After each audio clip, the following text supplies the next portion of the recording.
Before you spend another dollar on jewelry, learn these 12 things. They are the difference between a piece that lasts a lifetime and one that falls apart before the season ends. The jewelry industry counts on you not knowing any of this. Every secret on this list is something a trained jeweler checks in under 10 seconds. By the end of this video, you will check them too. And once you start, you will never look at jewelry the same way again. Secret number 1. The clasp tells you everything. This is the single fastest quality check in jewelry, and almost nobody does it.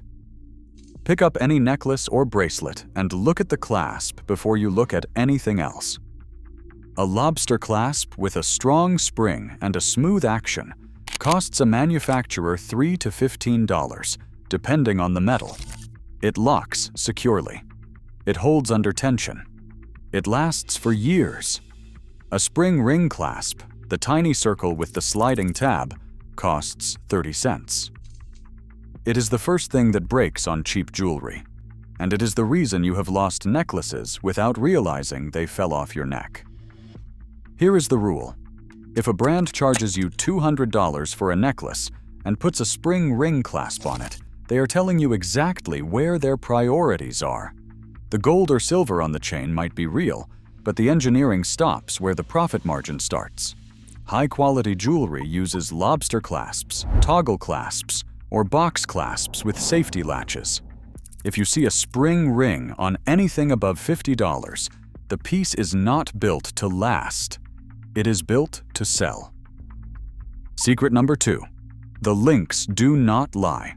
Pick up any chain necklace or link bracelet and hold it at eye level. Look at the individual links, one by one. On a quality piece, every link is soldered shut. That means the metal loop has been heated and fused into a continuous circle with no visible gap. You should not be able to see where the link was joined. On cheap jewelry, the links are simply bent closed. There is a visible line or gap where the two ends of the wire meet but do not connect. Those links will stretch, open, and eventually break under the weight of the chain or a pendant.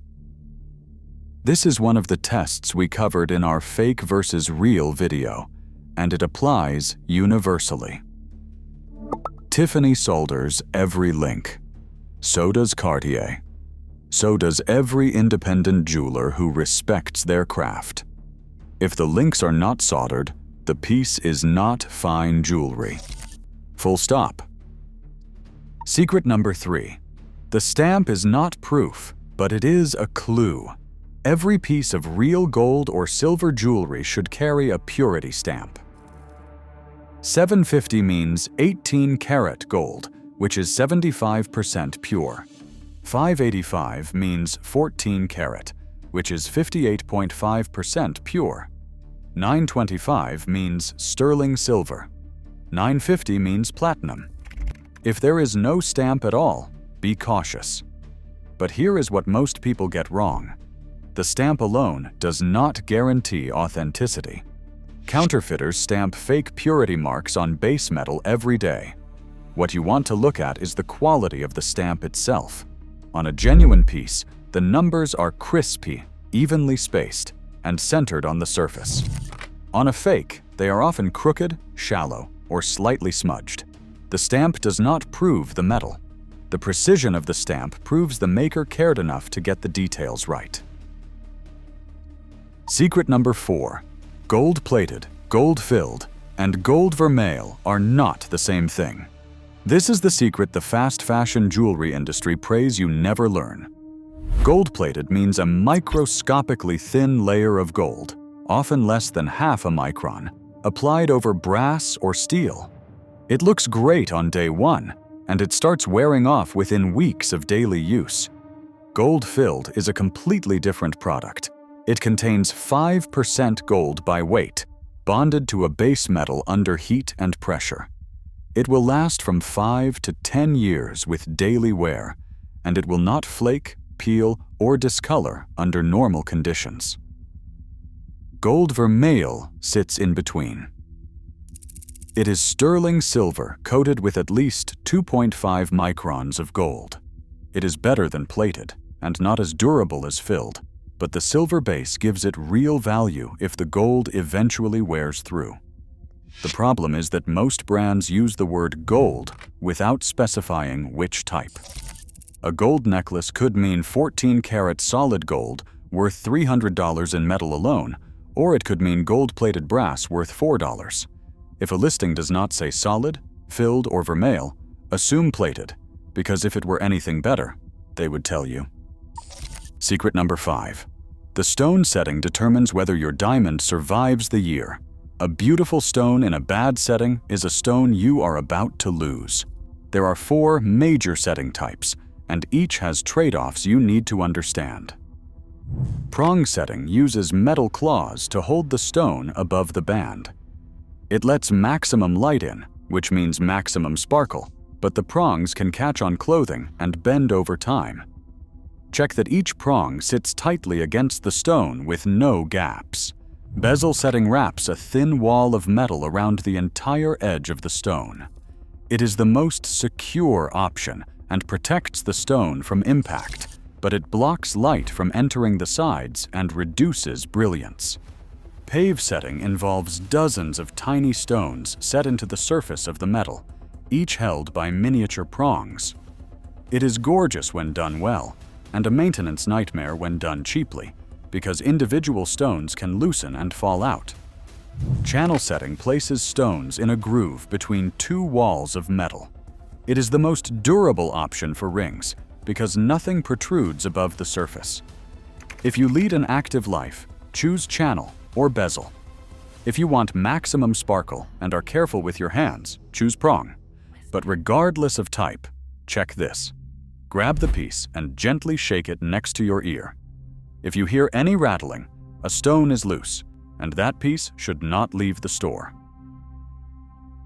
Secret number 6. Run your finger along the edges. This takes 2 seconds and tells you more about a piece of jewelry than 20 minutes of looking at it. Slide your fingertip along every edge of the ring, bracelet, or pendant. Check the inside of a ring band, the edges of a pendant, and the back of a brooch. Quality jewelry is smooth on every surface, including the ones nobody sees. If you feel any sharpness, roughness, or an unfinished burr, the piece was not properly finished. This means the manufacturer cut corners on the final polishing stage, which is one of the most labor-intensive steps in production. If they skipped finishing, they skipped other things too. Cheap jewelry cuts you. Good jewelry never does. Secret number 7. Weight does not lie. Hold the piece in your palm and pay attention to what you feel. Real gold, real silver, and real platinum have a density that base metals and plated alloys cannot fake. A genuine 18-karat gold ring feels heavier than it looks. A fake one feels suspiciously light. A genuine Cartier Love bracelet weighs between 30 and 38 grams. A counterfeit weighs 15 to 20 grams. You do not need a scale. You need awareness. After handling a few genuine pieces, your hand learns to recognize the difference instinctively. If something feels too light for its size, trust that instinct. Your palm is a better detector than most people realize. Secret number 8. Rhodium plating is the invisible upgrade. Most people have never heard of rhodium, but it is on almost every piece of quality white gold and sterling silver jewelry they own. Rhodium is a metal in the platinum group that is harder, more reflective, and more resistant to tarnishing than silver or white gold alone. When applied as a thin coating, it gives silver a bright white shine that does not fade, and it protects the surface from oxidation. High-quality silver jewelry is rhodium plated.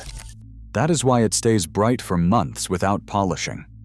Cheap silver jewelry skips this step, which is why it turns dark within weeks.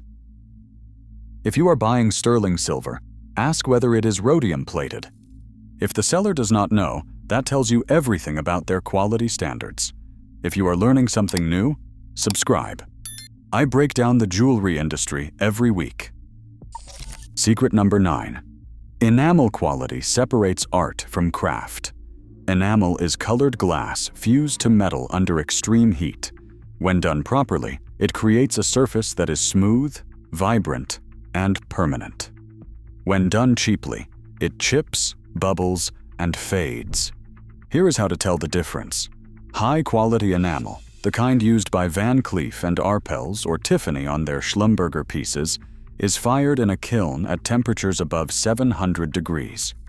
The surface is perfectly smooth to the touch, the color is even throughout, and the edges where enamel meets metal are sharp and clean. Cheap enamel is actually cold-pour epoxy resin, not true enamel at all. It feels slightly rubbery rather than glassy, shows tiny bubbles or unevenness when viewed closely, and the color boundaries bleed into each other. Run your fingernail over the enamel. True fired enamel feels like glass. Epoxy feels like plastic. The difference is obvious once you know to check. Secret number 10.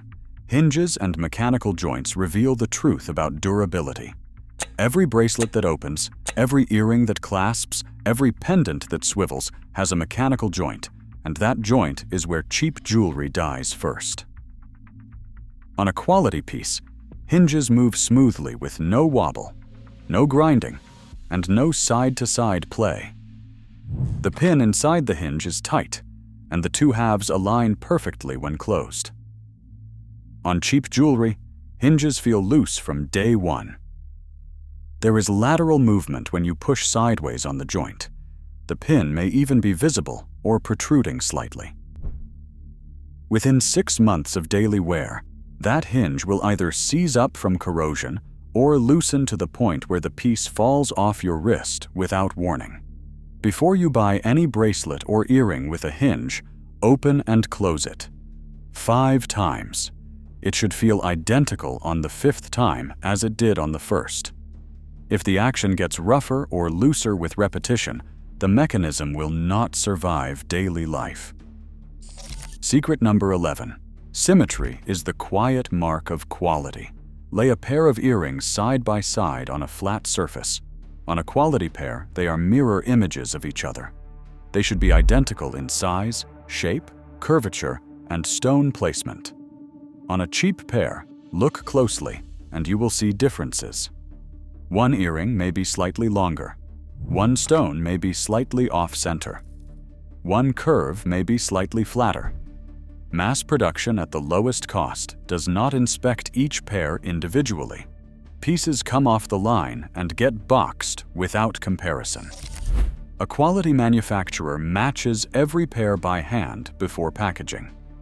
The same applies to bracelets with repeating patterns and to necklaces with symmetrical elements. If the pattern breaks, if the spacing varies, if one side does not match the other, the quality control was not there. Symmetry is invisible when it is done right. You only notice it when it is wrong. Secret number 12. How it ages is the final test. This is the secret that takes time to learn, but matters most. Good jewelry ages. Bad jewelry dies. A sterling silver ring from a quality maker develops a soft patina over years of wear. The patina can be polished away in minutes, restoring the original brightness, or left alone as a mark of character. Either way, the metal underneath is unchanged. A plated ring from a fast fashion brand does not develop patina. It develops failure. The plating wears through in patches, exposing the brass or nickel underneath. The surface becomes uneven. Green discoloration appears on your skin. The piece goes from new to unwearable in under a year, with no middle ground and no recovery. 18-karat gold scratches, but those scratches polish out. The gold is still gold all the way through. Gold-plated brass scratches, and under the scratch there is nothing worth saving. This is the fundamental difference between real jewelry and disposable accessories.